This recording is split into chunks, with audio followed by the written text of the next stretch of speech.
950కి మనం seed ready చేస్తాం, pulses ready చేస్తాం మేడం. మిగతాది వచ్చేసి ఎర్లీ రబీకి వాటి శనగ వాటికి వెళ్తాం మేడం. అది కూడా పల్సెస్ అంటే యాక్చువల్గా ఇది వాటర్ లాగ్ కండిషన్లో ఉంటుంది మేడం.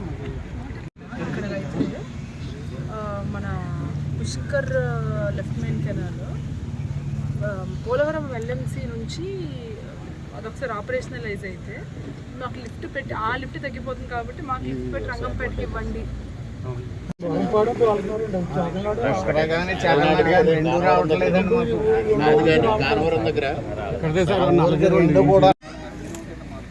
ఇక్కడ ఎవరిదంటే మీవా మీ సొంతమా లేదంటే కౌలు సొంతమేనా, మీరే చేసుకుంటారా?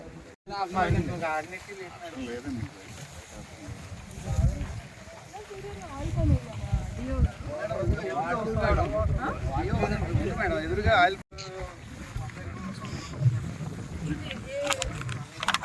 సాగండి పడా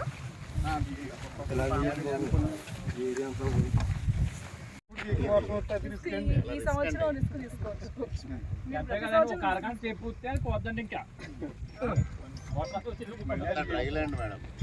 వర్షం గట్టిగా కురిసినా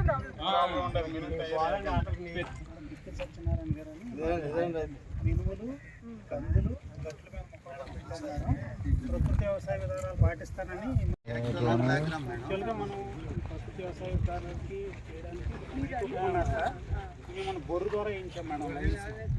మధ్యలో సీడ్ డ్రిల్ మేడం. ఈరోజు డెమో కూడా పెట్టాం మేడం. మిషన్ కాంక్రీట్ మిషన్ పెట్టి అక్కడ మీటింగ్ పెట్టాం. చాలా మంది ఉన్నారు మేడం. చాలా మంది మేడం పెల్లెట్ దాని ద్వారా వెళ్ళొచ్చు, లేకపోతే బ్లాక్ రమ్ ఎప్పుడు వర్షం పట్టినప్పుడు ఆగస్ట్ తెలీదప్పుడు అది కూడా మ్యాంగోలో వెజిటబుల్స్ మేడం. అది కూడా బాగుంది మేడం. మీరందరూ ఇన్సూరెన్స్ కట్టారా? ప్రాబ్లం వస్తుంది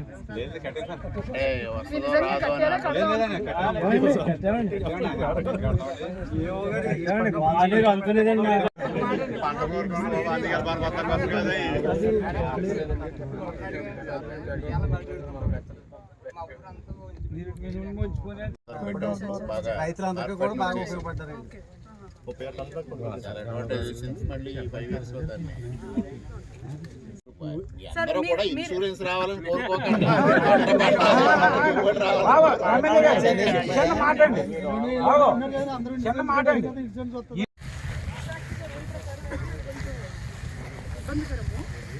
కొంచెం రాసేసి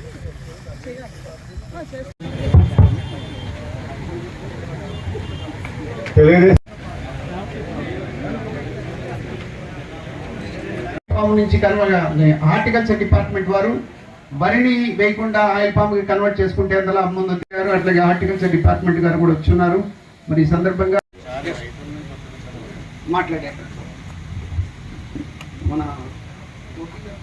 గోదావరిలో నీరుంది, అదేవిధంగా కృష్ణా డెల్టాలో కూడా నీరుంది. పట్టిసీమ ద్వారా కృష్ణా డెల్టాకి నీరు వెళ్ళి కూడా మనం పంట మీద మనం ఇక్కడ వ్యవసాయ శాఖ తరఫున చైర్మన్ సూర్యకుమార్ గారిని, తెలుగుదేశం ఆలగోవింద్ గారిని, అలాగే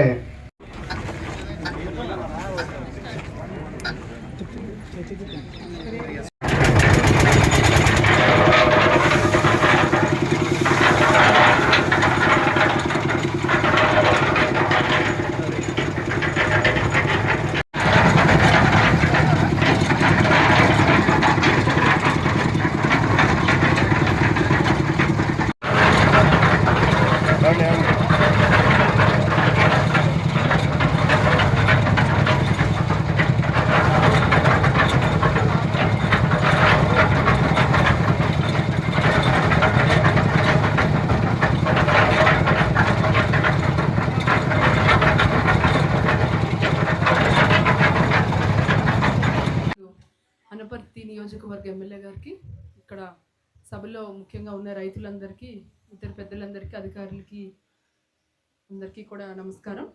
ఇప్పుడు మన రంగంపేట మండలం, ఇప్పుడు నేను చెప్పాలనుకున్నవన్నీ కూడా ఎమ్మెల్యే గారు చాలా చెప్పేశారు. ప్రపంచంలో ఎల్నినో గురించి, తర్వాత ఎరువులు వాడడం వల్ల ఉన్న సమస్యల గురించి. సో మేజర్గా నేను చెప్పాలనుకున్న కవర్ చేశారు. బట్ అయినా సరే ఇంకొకసారి మనకి ఈ ఎల్నినో అనేది గ్లోబల్గా ఎఫెక్ట్ అయిన ఇది మన ఇండియాకి ఎక్కువ ఎఫెక్ట్ అవుతుంది. ఇందులో మనకి వర్షం అన్ప్రెడిక్టబుల్గా ఉంటుంది. మనం ఎప్పుడు వర్షం వస్తుంది, ఎప్పుడు వర్షం రాదు అనేది మనము చెప్పలేము. అకాల వర్షాలు రావచ్చు, దానివల్ల మనకి ఉపయోగం కూడా రైతులకి ఉండకపోవచ్చు. సో ఇందులో మెయిన్గా ఇప్పటి వరకు మన జిల్లాలో చూసుకుంటే 50% డెఫిసిట్ ఉంది. అంటే ప్రతి సంవత్సరం పడే వర్షాల్లో ఇప్పుడు కేవలం సగం మాత్రమే పడింది ఈ రోజు వరకు మన జిల్లా వరకు చూసుకుంటే. అదే రాష్ట్ర వ్యాప్తంగా చూసుకున్నా కూడా సిమిలర్గా డెఫిసిట్ అలానే 50-60% డెఫిసిట్ ఉంది. సో దీన్ని బట్టి ఇదే మన దేశవ్యాప్తంగా కూడా రకరకాల రాష్ట్రాల్లో రకరకాల డెఫిసిట్ వర్షపాతంలో మనకి నమోదైంది. సో దీన్ని ఇప్పుడు మనం ప్రకృతిని మార్చలేము. ప్రకృతి కూడా ఒక విధంగా చెప్పాలంటే మనం చేసే తప్పులకి అది ఒక విధంగా సమాధానాలు ఇస్తూ ఉంటుంది. సో ప్రకృతిని మనం మార్చలేం, కానీ మన ప్రకృతికి అనుగుణంగా మన పంట ఏం వేసుకోవాలనేది మన చేతుల్లో ఉంది. సో అందులో భాగంగా ఎస్పెషల్లీ ఒక 10 మండలాలు, మిగతా అన్ని మనకి మన జిల్లాలో మిగతా ఒక 7-8 మండలాలకి మన డెల్టాలో నీళ్లు వచ్చేటప్పటికి ఎస్పెషల్లీ ఈ రంగంపేట అన్నిటిలోని కూడా జిల్లాలోనే మనకి టైలెండ్ ఏరియాలో ఉంది. మీరే చెప్పారు, ఇటు చాగల్నాడు నుంచి కానీ లేదంటే పుష్కర్ నుంచి కానీ రెండాటికి కూడా ఇది టైలెండ్ ఏరియా అండ్ ఎత్తు ఎక్కువ ఉండడము, దీనికి సంబంధించిన కొన్ని స్కీమ్స్లో సంబంధించిన మోటార్లు పనిచేయకపోవడం ఇలాంటి సమస్యలు లాస్ట్ టైం కూడా వచ్చినప్పుడు ఇక్కడ రైతులు చెప్పడం జరిగింది. సో దీంట్లో ముఖ్యంగా ఇందాక ఎమ్మెల్యే గారు మంచి మాట చెప్పారు. రంగంపేట వరకు నీళ్లు రావాలంటే మనకి ఇంతకు ముందున్న నీళ్ళల్లో కూడా చెరువులు నింపి అక్కడ రైతులతో మాట్లాడి అక్కడ మేము స్ట్రిక్ట్గా రెవెన్యూ పోలీసు అందరినీ పెట్టి చాలా స్ట్రిక్ట్గా వారాబందీ ఇంప్లిమెంట్ చేస్తే మనము ఇక్కడికి నీళ్లు తేగలుగుతాం. ఇక్కడ నీళ్ళు తెచ్చాక మళ్ళీ అందరూ వరే వేసుకుంటే మళ్ళీ మనకి రబీకి ఎటువంటి పరిస్థితుల్లో నీరు ఉండదు, మీకు అక్కడ బోర్వెల్స్ రీఛార్జ్ అవ్వదు. మళ్ళీ మేము ఇంత వేరే పైనున్న ఏరియాలన్నీ కూడా ఇంత పెట్టి మేము రివ్యూ చేసిన దానికి ఉపయోగం లేకుండా పోతుంది. మనకు మెయిన్గా మన ఆవులకి గేదెలకి కూడా నీరు రబీలో ఎలా ఉంటుంది అనే ఆలోచన మనకి ఇబ్బందికరమైన పరిస్థితుల్లో మనం ఈరోజు ఉన్నాం, వర్షం రాకపోవడం వల్ల, రంగంపేట ఎత్తులో ఉండడం వల్ల, టైలెండ్ ఏరియా వల్ల. సో దీనికి మన సొల్యూషన్ చెరువులు నింపిన ఎట్టి పరిస్థితుల్లో మీరు అందరూ కలిసి చెరువులను ఓన్లీ పశువులకే వాడతాము. మేము చెరువుల్ని మళ్ళీ చెరువు కిందంతా వరేసేసుకుని ఆ చెరువు నీళ్ళన్నీ అయిపోయాక ఇంకోసారి నింపండి అంటే నింపడానికి నీళ్లు కూడా లేవు. మీరు నింపే పరిస్థితుల్లో మేము ఉండము. మళ్ళీ ఇదే పరిస్థితి రబీకి వచ్చినా సరే మేము సాయం చేసే పరిస్థితిలో ఉండము. ఇప్పుడు కూడా మనకి నింపడానికి అవకాశం కేవలం మొన్న వచ్చిన వరద వల్ల మనకు కొంత కంఫర్ట్ ఇంకో 10-15 రోజులు మాత్రమే ఉంది. సో అది మీరందరూ కలిసి ఎట్టి పరిస్థితుల్లో మేము మా చెరువుని మా బోర్వెల్స్ రీఛార్జ్కి మాత్రం వాడుకుంటాం, దీని వరకు ఉంటాము అనుకుంటే కనుక మేము స్ట్రిక్ట్గా వారాబందీ ఇవన్నీ ఇంప్లిమెంట్ చేసి ఇక్కడికి రంగంపేట చెరువులు నింపడానికి ప్రయత్నిస్తాం. సో ఇదే కాకుండా రెండోది ఇందాక చెప్పారు, ప్రకృతి వ్యవసాయం అని ఎంతమంది రైతులతో మాట్లాడినా సరే యూరియా వేస్తే మాకు పచ్చగా ఉంటుంది, ఇలా వేసిన వెంటనే మంచి కలర్ వస్తుంది, పచ్చగా ఉంటుంది, బాగుంటుంది అని మీరు ఫీల్ అవుతున్నారు. ఇప్పుడు 2 రకాల పిల్లలు ఉంటారు. పిల్లలకి మనము పంచదార ఇవన్నీ మంచిగా పెట్టేస్తే మంచి బుగ్గలతో బాగా చూడ్డానికి బాగుంటారు. అదే కోల్డ్ కూడా ఇక్కడ పౌల్ట్రీ ఎక్కువ, నాటు కూడా ఎలా ఉంటుంది, బ్రాయిలర్ కూడా ఎలా ఉంటుందో కూడా మీకు తెలుసు. సో అన్నిటిలో ఏదైతే మనము ప్రకృతికి దగ్గరగా ఉంటామో అదే బలమైనది, అదే గట్టిగా అన్ని శక్తుల్ని కూడా తట్టుకునే శక్తి ఉంటుంది. ఇది ఏదైతే ఈ ఎల్నినో ప్రభావం ఉంటుంది, ఈ ఎల్నినో ప్రభావం వల్ల మనం ఈ సంవత్సర కాలం పాటు తీవ్రమైన వర్షాభావ పరిస్థితులు కానీ లేదా అధిక వర్షాలను కానీ ఎదుర్కొనే పరిస్థితి ఉంటుంది అనేది దాదాపుగా 4-5 మాసాల నుంచి వాతావరణ శాఖ కానీ రాష్ట్ర ప్రభుత్వం కానీ కేంద్ర ప్రభుత్వం కానీ అంచనా వేసి అందరికీ ముందస్తుగా తెలియజేయడం జరుగుతూ ఉంది. ఇప్పుడే ఒక రైతు సోదరులు వచ్చారు, ముందు ఎందుకు చెప్పలేదు అని. ఇది దాదాపుగా 4-5 మాసాలుగా ప్రభుత్వం అందరినీ హెచ్చరిక జారీ చేస్తూ అప్రమత్తం చేయడానికి ప్రయత్నం చేస్తూ ఉంది.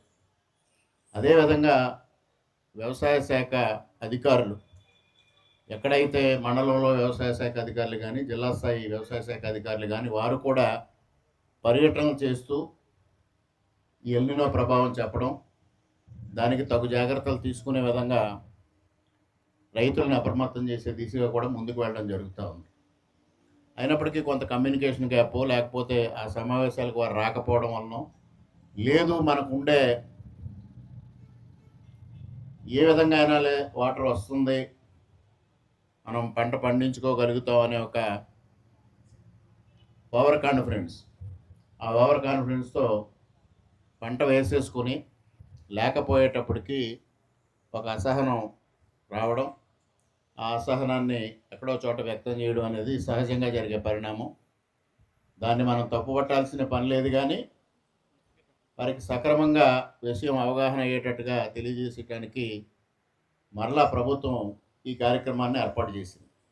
వారం రోజుల పాటు ఈ విధంగా కార్యక్రమాలు నిర్వహించి, ఆ కార్యక్రమాల్లో రైతుల్ని అవేర్నెస్ తీసుకొచ్చి, తద్వారా రేపు మరలా 9 వారాల పాటు 7 వారాల పాటు 7 వీక్స్ అండి 7 వీక్స్ కూడా ఈ ప్రోగ్రామ్ని చెయ్యాలి. ఆ విధంగా ప్రభుత్వం అప్రమత్తంగా ఉంది అనేది ఈ సందర్భంగా మీకు తెలియజేస్తా ఉన్నా. మరి దురదృష్టవశాత్తు ఈ రాష్ట్రంలో ఒక ప్రకృతి ప్రేమికుడిని మీరందరూ ఓడించారు. అందువల్ల ఇవాళ ప్రకృతి మన మీద పగబట్టి ఈ ఎల్నినో తీసుకురావడం జరిగిందేమో అనేది నేను భావిస్తూ ఉన్నా. ఇది ఒక ఆంధ్రప్రదేశ్ రాష్ట్రానికో, లేకపోతే ఒక తూర్పుగోదావరి జిల్లాకో, ఒక భారతదేశానికో వచ్చిన సమస్య కాదు. ఇది ప్రపంచవ్యాప్తంగా వచ్చిన సమస్య.